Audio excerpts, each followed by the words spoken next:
It was 10 years ago this week that an estimated 1.6 billion people around the globe watched one of the most historic concerts of all time, a live show to aid starving people around the world.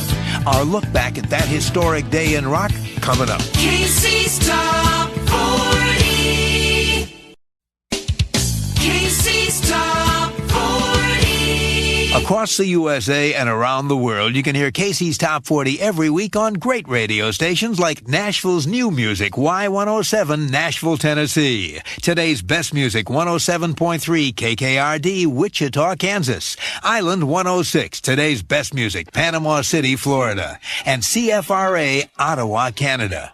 Now, it was 10 years ago this week that an estimated 1.6 billion people around the globe watched one of the most historic concerts of all time, a live show to aid starving people around the world.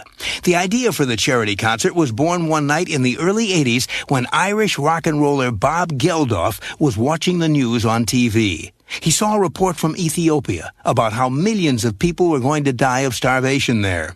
The images riveted him, and he decided he had to do something about it. First, in 1984, he organized a group of British rock stars under the name Band Aid to record the song Do They Know It's Christmas? Then the following year, on July 13th, 1985, he organized a far larger group of stars for not one, but two massive outdoor benefit concerts, shows that were held simultaneously in Britain and the USA. One show was at Wembley Stadium just outside of London. Hitting the stage there were stars like George Michael, Paul McCartney, Queen, U2, and Phil Collins. At the same time, across the Atlantic at JFK Stadium in Philadelphia, there was a show featuring the likes of Bob Dylan, Mick Jagger, the Beach Boys, Lionel Richie, and Madonna.